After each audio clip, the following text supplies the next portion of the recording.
Last year, you did the responsible thing. Your hydrangea was getting a little overgrown, a little messy, so you got out the shears and you tidied it up. You cut it back, cleaned up the shape, felt good about it.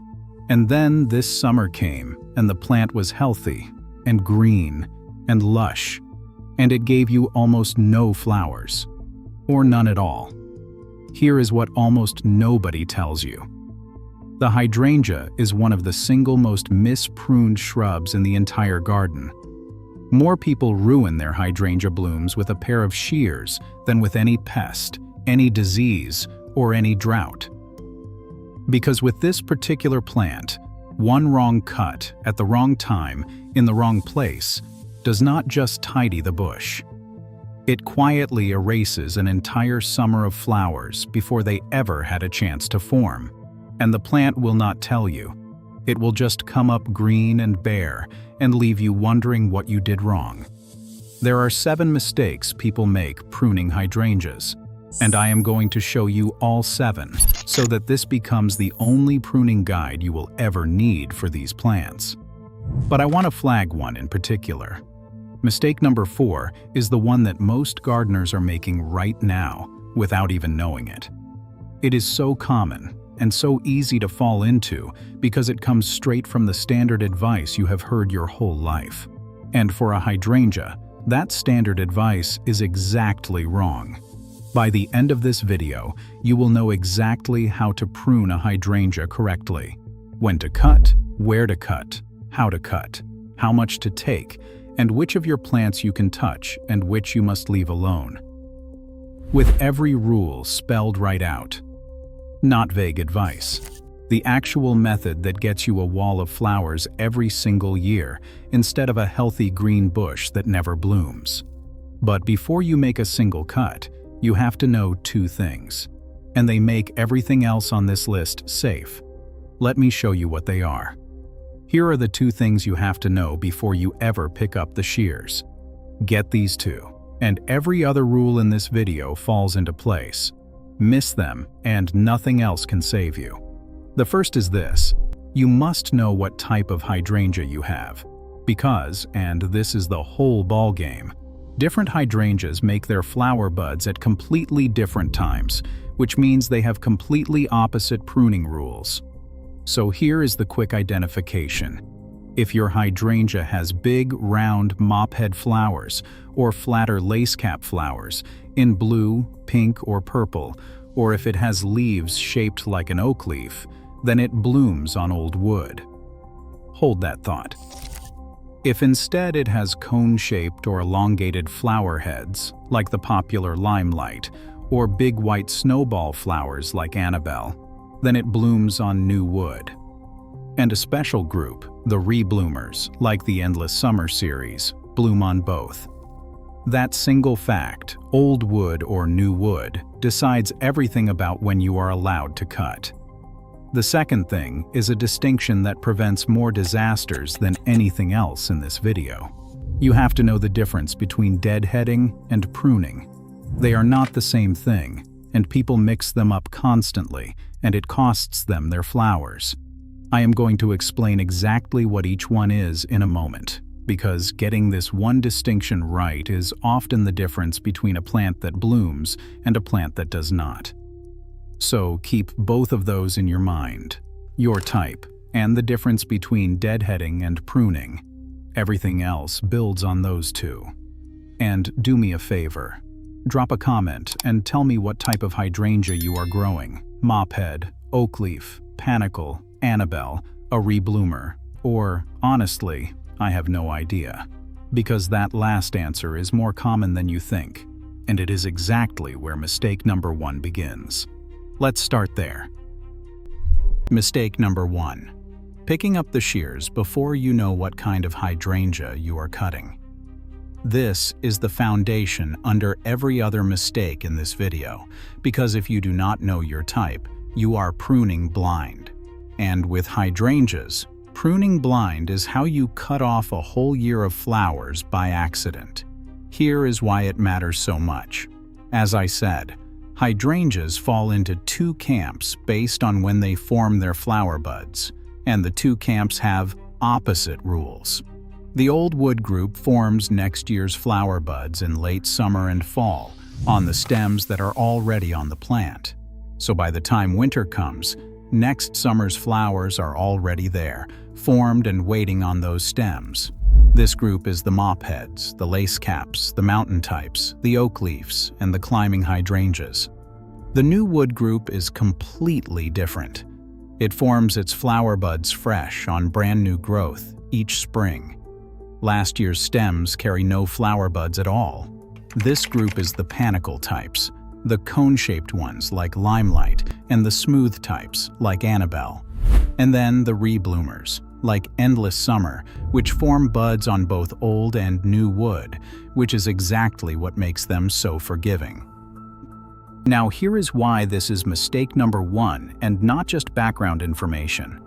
The correct time to prune an old wood hydrangea is the worst possible time to prune a new wood one, and the other way around. Cut them the same way, on the same schedule, and you are guaranteed to get one of them wrong.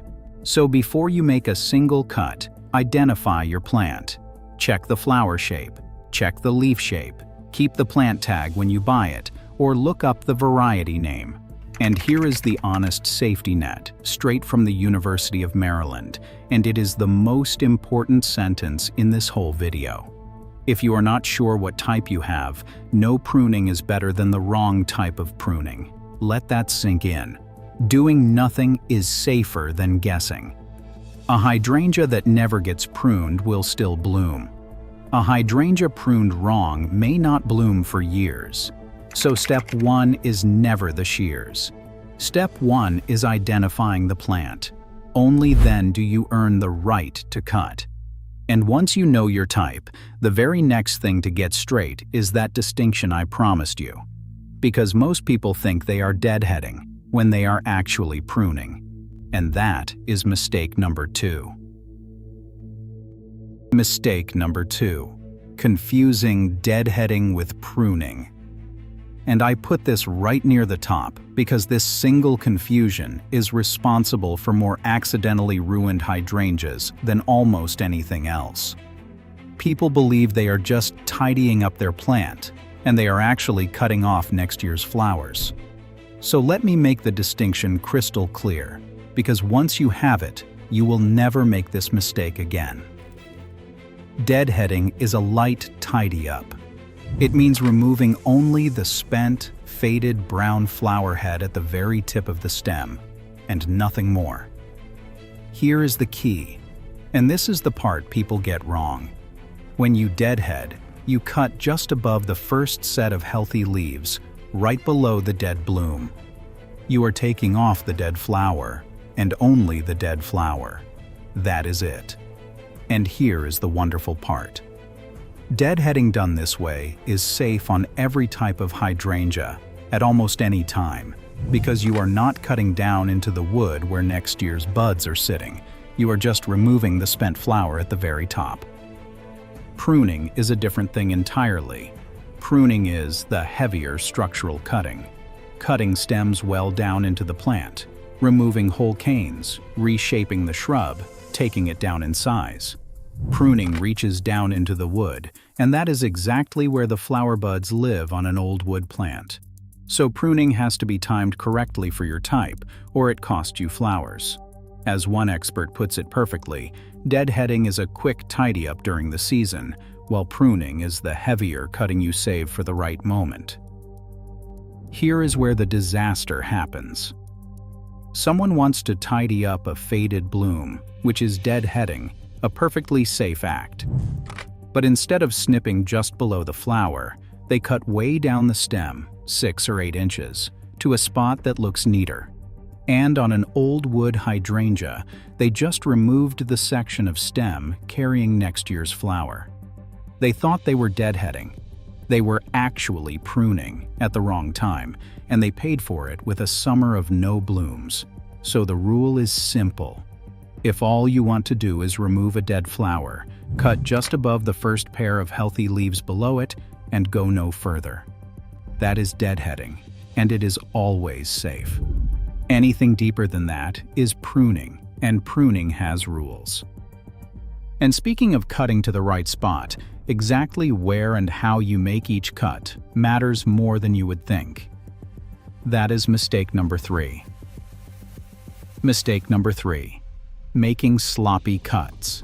Even at the right time, on the right plant, a bad cut can invite disease, cause dieback, or waste a healthy stem. The good news is that a clean cut is simple once you know the rules. First, where to cut. Always cut just above a healthy pair of buds or an outward-facing node, and leave about a 1/4 inch of stem above them. Not less, or you risk the buds, and not more, because a long stub above the buds has nothing to feed it, so it dies back and becomes an entry point for rot and disease. Cut to a bud, with just a little breathing room above it. Second, the angle. Make the cut on a slight angle rather than straight across. That way, water sheds off the cut surface and runs away, instead of pooling on top of the stem and sitting there, which invites rot. A small thing, but it matters. Third, cut to an outward-facing bud when you can. The new stem grows in the direction that bud is pointing, so choosing one that faces outward, away from the center of the plant, sends the growth outward and keeps the middle of the shrub open and airy, rather than crowded and tangled. And the tool. Use bypass pruners for live green stems. Bypass pruners have 2 blades that slide past each other like scissors, making a clean slice that heals fast. Save anvil pruners, the kind with 1 blade that closes onto a flat surface, for dead wood only, because that crushing action damages living stems. Clean cut, slight angle, just above an outward bud, with the right tool. Get that, and every cut you make helps the plant instead of hurting it. Now all of that is about the individual cut. The next mistake is about timing, and it is the big one. The one most gardeners are making right now.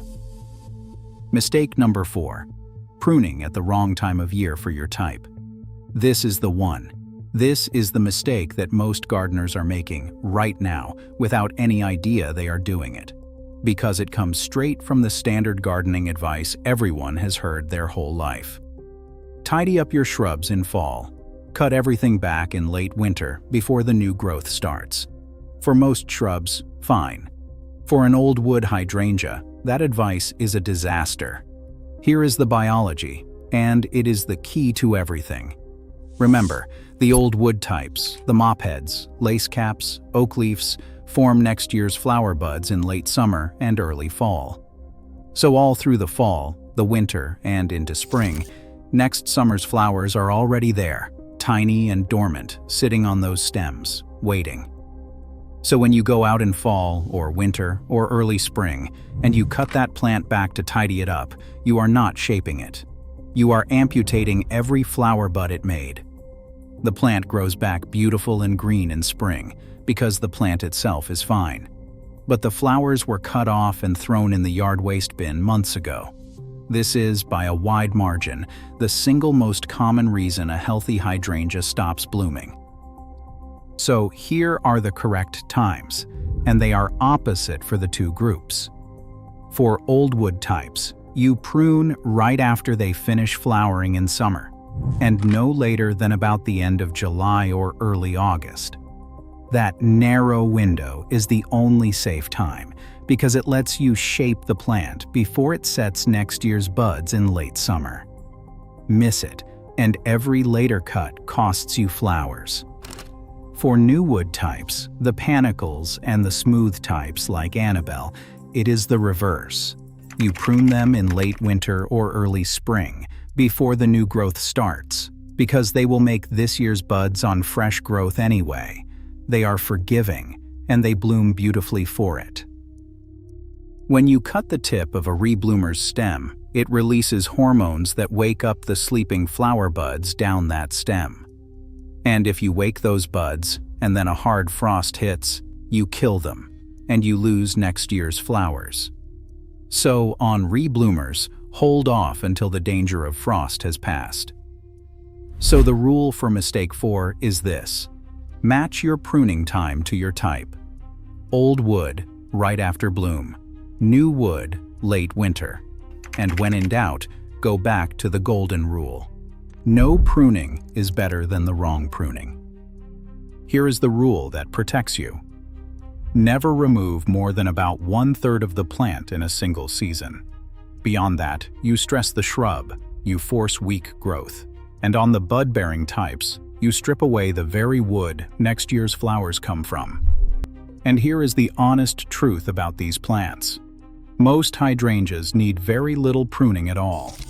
A light shaping, some deadheading, and removing dead wood is usually the whole job.